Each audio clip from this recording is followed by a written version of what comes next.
தமிழகத்தில் கடந்த 16ஆம் தேதி வடகிழக்கு பருவமழை தொடங்கிவிட்டது. தென் மாவட்டங்களில் மேற்கு தொடர்ச்சி மலைப்பகுதியில் தொடர்ந்து மழை பெய்து வருகிறது.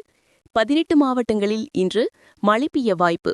தென்கிழக்கு அரபிக்கடல் மற்றும் அதையொட்டியுள்ள லட்சத்தீவு பகுதியில் ஆழ்ந்த காற்றழுத்த தாழ்வு பகுதி நிலவுகிறது. இது காற்றழுத்த தாழ்வு மண்டலமாக வலுப்பெறும் வாய்ப்பு உள்ளது.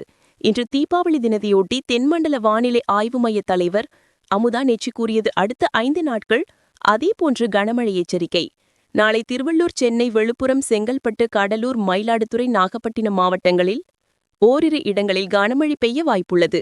22ஆம் தேதி திருவள்ளூர், சென்னை, செங்கல்பட்டு, காஞ்சிபுரம், விழுப்புரம், ராணிப்பேட்டை, கடலூர், கள்ளக்குறிச்சி, திருவண்ணாமலை, திருப்பத்தூர், வேலூர், மயிலாடுதுறை, நாகப்பட்டினம், திருவாரூர், தஞ்சாவூர், புதுக்கோட்டை மாவட்டங்களில் ஓரிரு இடங்களில் கனமழை பெய்ய வாய்ப்புள்ளது.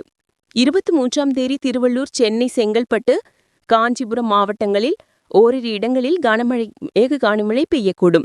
கிருஷ்ணகிரி, தர்மபுரி, விழுப்புரம், திருவண்ணாமலை, திருப்பத்தூர் மாவட்டங்களில் ஓரிரு இடங்களில் கனமழை பெய்ய வாய்ப்புள்ளது. 24ஆம் தேதி வேலூர், கிருஷ்ணகிரி, திருப்பத்தூர் மாவட்டங்களில் ஓரிரு இடங்களில் மிக கனமழை பெய்யக்கூடும். சென்னை, காஞ்சிபுரம், ராணிப்பேட்டை, திருவண்ணாமலை, ஈரோடு, நீலகிரி, கோவை, தர்மபுரி மாவட்டங்களில் ஓரிரு இடங்களில் கனமழை பெய்ய வாய்ப்புள்ளது.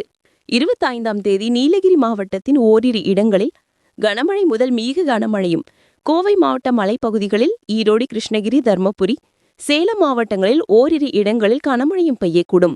அதே நேரம் 21ஆம் தேதி வரை தென் தமிழக கடலோர பகுதிகளில், மன்னார், வளைகுடா மற்றும் குமரி மாவட்டங்கள் பகுதிகளில் மணிக்கு 35 முதல் 45 கிலோமீட்டர் வேகத்திலும், இடையிடையே 55 கிலோமீட்டர் வேகத்திலும் சூறாவளி காற்று வீசக்கூடும்.